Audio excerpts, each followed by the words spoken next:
Hello friends, welcome to கனியின் வீடு. இன்றைக்கி நம்ம சேனலில் ரொம்ப கிறிஸ்பியாகவும் டேஸ்டியாகவும் டக்குன்னு ஒரு ஸ்நாக்ஸ் ரெசிபி பார்க்க போகிறோம். ஒரு கப் மாவு இருந்த போது இது ரெடி பண்ணிடலாம். வாங்க எப்படி பண்ணுறதுன்னு பார்க்கலாம். ஒரு பவுலில் ஒரு கப் கோதுமை மாவு, ஒரு கப் அரிசி மாவு சேர்த்திக்கங்க. இதில் பொடியாக நறுக்கின கருவேப்பிலை, கொஞ்சமாக சில்லி ஃப்ளெக்ஸ், இந்த ரெசிபிக்கு தேவையான அளவு உப்பு,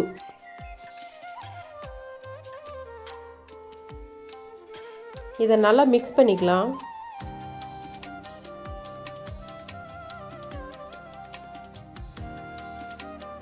இது நல்லா மிக்ஸ் ஆனதுக்கப்புறம் ஃபுட் கலர் சேர்த்திக்கலாம். நான் ஆரஞ்சு கலர் சேர்த்திக்கிறேன். ஃபுட் கலர் வேண்டாம்னா ஸ்கிப் பண்ணிக்கோங்க. இப்போ இதில் கொஞ்சம் கொஞ்சமாக தண்ணி சேர்த்தி சப்பாத்தி மாவு பதத்துக்கு பிசைஞ்சிக்கலாம்.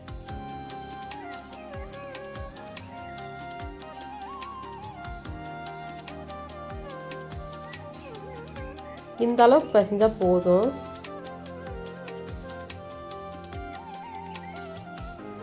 இதை 2 பார்ட்டாக பிரிச்சுக்கலாம்.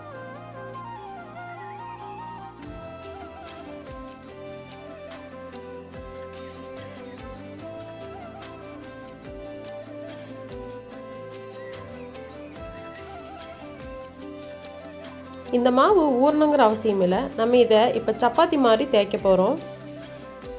அதுக்கு சப்பாத்தி தேய்க்கிற ஒரு பகலில் எண்ணெய் தடவிக்கங்க. அதில் இந்த டோவை வச்சுட்டு சப்பாத்தி மாதிரி தட்டிக்கலாம்.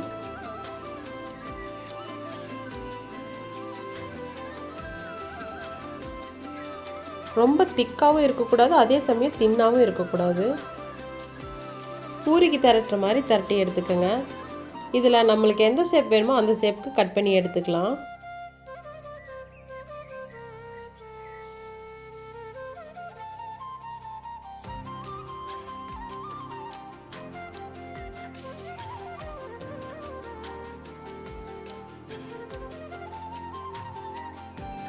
இந்த ரெசிபி செய்கிறது ரொம்பவும் ஈஸி. பலகாரம் போட தெரியாதவங்க கூட செஞ்சிடலாம். இந்த தீபாவளிக்கு இந்த மாதிரி ட்ரை பண்ணி பாருங்கள். குழந்தைகளுக்கு கூட ஈவினிங் டைமில் நீங்கள் இதை செஞ்சு கொடுக்கலாம். ரொம்பவும் விரும்பி சாப்பிடுவாங்க. டேஸ்ட்டு சூப்பராக இருக்கும். நீங்கள் ட்ரை பண்ணி பாருங்கள்.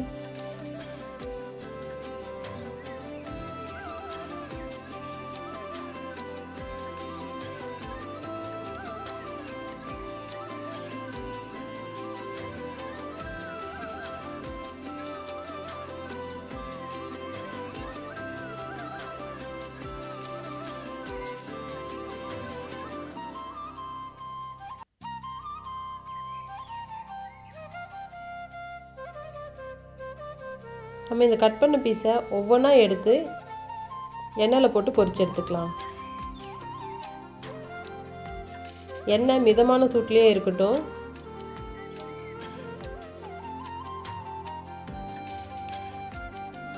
ஹை ஃப்ளேமில் வச்சிங்கன்னா கருகிரும். அதனால் எண்ணெய் அளவாக சூடு வச்சுட்டு பொரிச்சு எடுத்துக்கோங்க.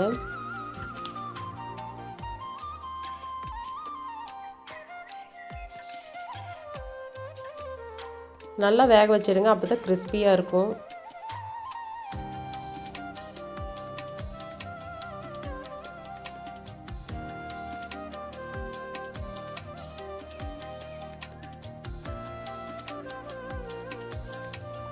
அவ்வளோதான், ஸ்நாக்ஸ் ரெடி ஆகிருச்சு.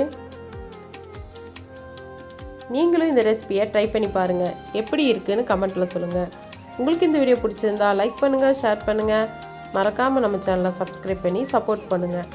தேங்க்ஸ் ஃபார் வாட்சிங்.